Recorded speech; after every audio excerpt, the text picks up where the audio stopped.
Hello everyone, it is Joe here from Omnipoke, the channel that brings you guys everything Pokemon. If you're looking for PTCGO codes, including the upcoming Evolving Skies stuff, make sure you go ahead and check out the Potown store. You can get a 5% discount on your order using that code Omnipoke. For today's video, we are going to be looking at Zacian Inteleon.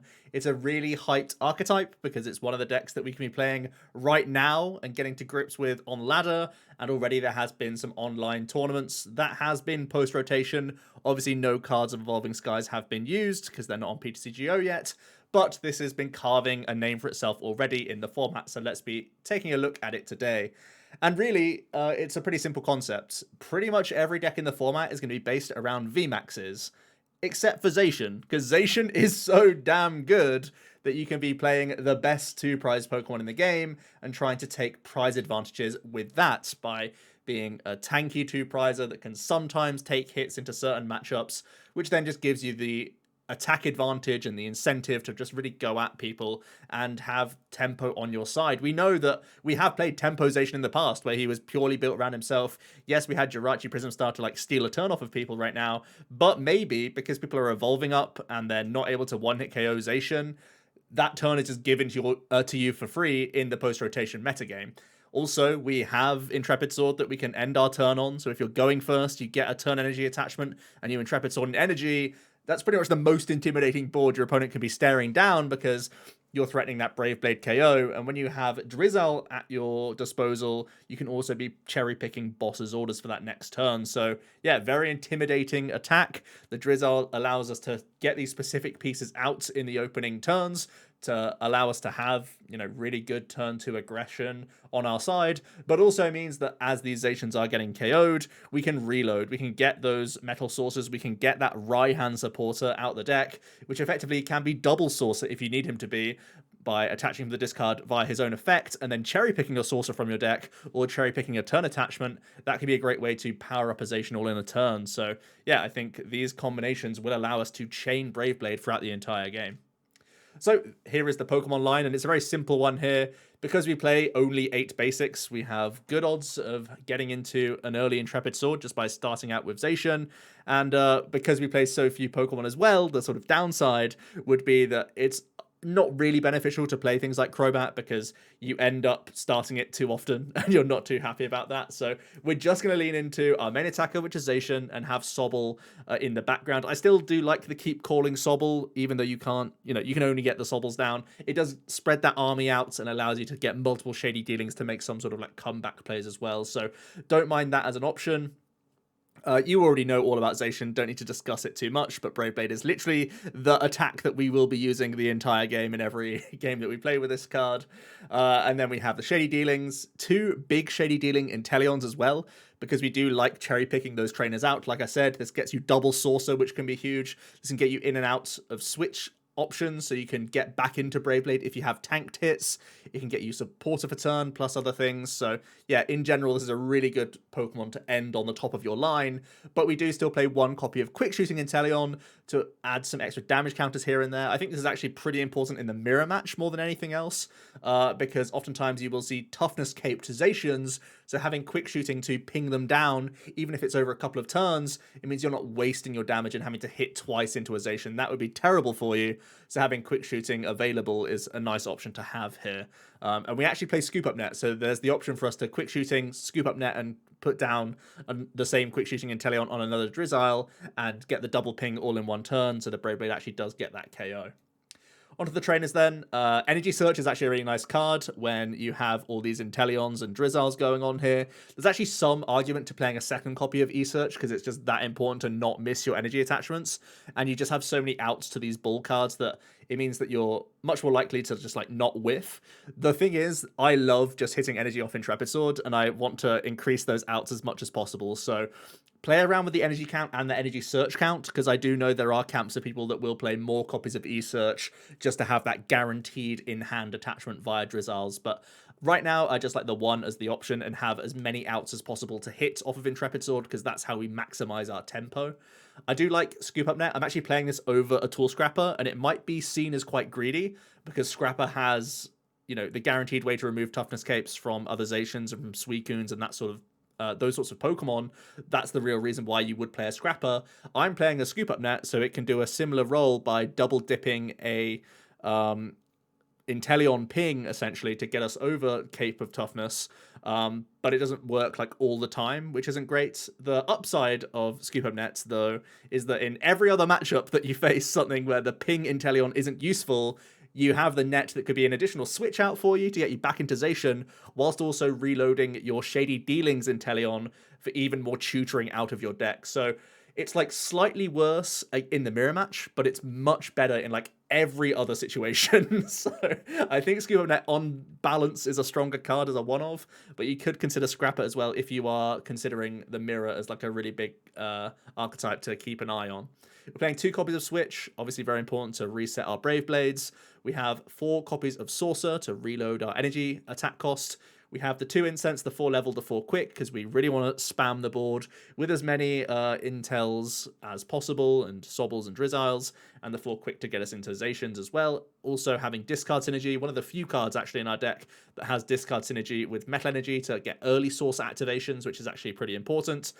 The 2 Capes puts us out of range of a lot of VMAXs actually by turn 2, so it can keep us nice and chunky, meaning that we can come in and Brave Blade, take tempo prizes, and not be too threatened about being insta-response KO'd, and that's really where we gain our huge advantage as we move on into the late game. And 2 Air Balloons as well, again helping us pivot. You normally slam these onto Sobbles and Drizziles rather than onto Zacians.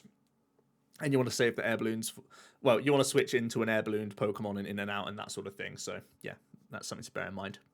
On to the supporters, I really like Raihan as a one-of option here. He acts as a 5th Metal Saucer, whilst also being able to tutor you a Metal Saucer. Or he can do some crazy things where you can go Raihan, get your energy attachment from the discard pile, grab yourself a Shady Dealings Inteleon, and then that Inteleon grabs you double Saucer, for example. So Raihan could be like 3 energy attachments without attaching from hand, so that card can be pretty absurd. You could even think about playing 2 copies just because he's important enough to use once a game. But right now I'm just playing the 1 and hoping he's not prized all too often. We have the double Bird Keeper for more switch resets, 3 Boss's Orders for picking things off the bench. This can be used very aggressively for turn 2 Brave Blade plays, or just finishing off the game on damage VMAXs, because we're usually 2-shotting, or taking easier prize routes by dealing with Crobats and that sort of thing in the late game. You got your 3 Research, again, a discard synergy card for Metal Energy, which is nice for those opening turn Brave Blades. And we have the Marnies in here as well for some hand disruption and reload on our own side. And then we are playing 11 Metal Energy. Now, I've seen a lot of online lists play 10 Metal to E-Search. That's up to you, really. I love any percentage point gain that I can get of Intrepid Sword, so that's my personal preference. But I do also see the argument for just more E-Search in general. Onto the full list then. It's here, and it's also in the description down below as always. Let's talk about tech options, because there's a lot to unpack here, and my list is slightly different from a few others that I've seen out there already. I've already talked about why we don't play Crobat and Eldegoss. It's mostly just a min-maxing of you'll start these Pokemon too often and there'll be a detriment, a good amount more than there'll be a help, I think, which is a bit of a shame for these sorts of cards, so we're just going to stick away from them for now. If you do pad out your Pokemon count, maybe they start getting an argument for being put into the list, or they end up just being that sort of panic late-game Crobat play if you need multiple cards all in one turn sort of thing. But right now, I don't think they're critical. Zamazenta, certainly a nice card. It can buy you some turns, which is never a bad thing. And if we're 2-shotting VMAXs anyway, why not weave in an Assault Tackle, force your opponent into some awkward situations, and buy yourself turns that way? It certainly is a reasonable option to play a Zamazenta in here as well.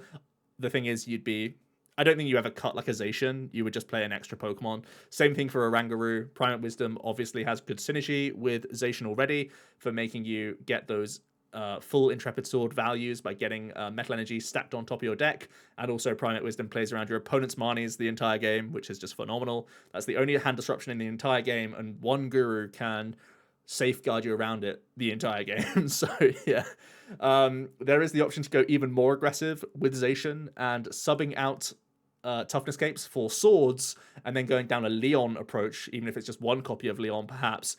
Like double sword and a Leon into the list means that you can be hitting up to 290 with a Brave Blade, and then you have Intel pings. I think you'd change your split of Inteleons to maybe 2 of the quick shooting Inteleon, for extra damage, and just really trying to get to a point where you're one-shotting the VMAX. And I think that's a really intimidating concept. You may even be able to cut like a boss's orders down to 2 copies, knowing that Leon could be a finisher instead.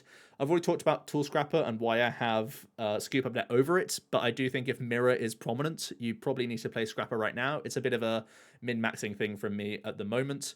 And then the Stadium cards. I'm actually playing no copies of Stadium, and I know that a lot of the lists currently are playing Sir Chester Bath.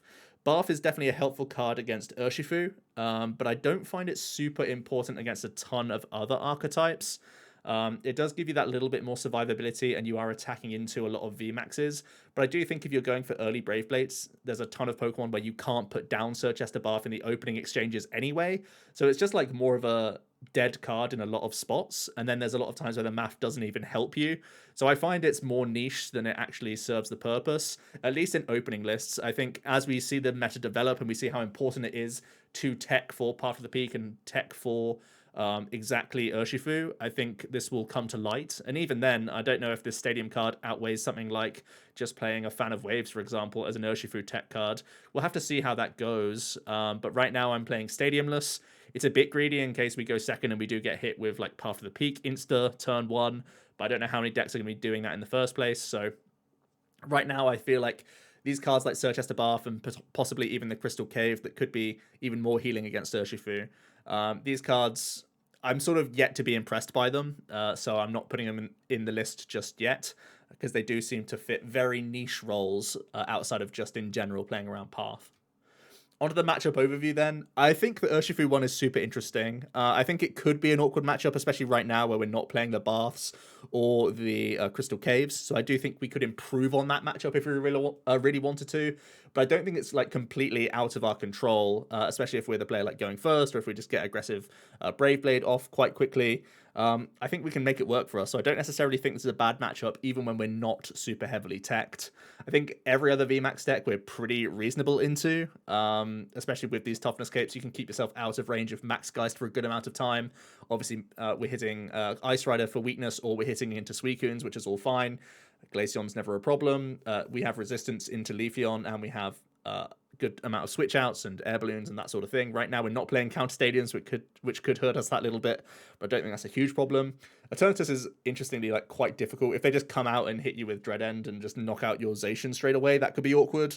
But if you're just leaving them a Sobble and then you get the first hit onto their VMAX and whatnot, I think you can be okay in that exchange. And I think Rayquaza similarly will be pretty okay because they're a slow setup deck. They give us the time to develop our board and start swinging into them and taking prizes, being the aggressor, that sort of thing. So really, I just think Victini is probably the most awkward one because there's no way that we can tank into them. It's like kind of similar to Eternatus, but they will boss your Zacian far more often because they're going to be playing Umbreon in the back. So you can't just cross your fingers that Sobble will tank a hit and you only give up one prize, which ultimately doesn't change the prize map too much. Whereas Victini just goes, yeah, I'll take out that Zacian that you've attached to, and then you're already scrambling around in the opening exchanges, and there's not much you can do to defend against Victini, to be honest. So yeah, I think that's going to be the most awkward matchup, and possibly need more tech includes for Urshifu, depending on how popular it ends up being. So my closing thoughts, I really like the deck. I feel like it's well-rounded and doesn't have too many bad matchups, and it's just naturally consistent. We're playing a consistency engine alongside an attacker that has inbuilt consistency, so there's just a lot to like here, and you're just playing basics, and your evolutions are exclusively to tutor cards out of your deck. So like your deck is round full of consistency. You're just trying to get the job done, trying to put make your opponent have answers fast, which they don't always have, especially when you're flinging Marnies at them in the opening stages. So that's really what we're trying to do here. We're trying to send a Zacian in their face and just tempo out on them, which is always a nice thing. I do think that aggro builds could end up being more important. Maybe as the format develops, we'll see how many VMAXs are coming into play compared to just Zacian sort of mirror matches. But having Sword and Leon could be a way for you to just go over the top of certain VMAX Pokemon if they're being too aggressive in the format. Stadiums Right now, it might be greedy for me to not be playing any. We'll sort of see how that goes. That's something I'm definitely monitoring. I've been greedy and stealing spaces back, essentially, from the list, just to maximize my Drizzile outs and have an extra energy in here, to be honest. But yeah, that's really about it. And the one thing I would say is that if you're planning on playing some online tournaments early on or whatever, or if you're going back to some grassroots stores and stuff, even if it's not for CP, if you're just playing for packs or whatever, I would definitely keep an eye out for this archetype. I would expect it to be very popular. People already have the cards, which is one thing. But I think we've already seen that there are good results behind this, and people know Zacian and trust Zacian already. So I can foresee it being a popular archetype. So I would certainly consider a few more tech cards in here, the likes of Tool Scrapper, possibly even Search Bath can be played proactively to sort of keep yourself out of range. Knowing that you could maybe like bounce in a future turn or whatever. So yeah, those are some interesting thoughts. Let me know how you feel about Zacian Inteleon.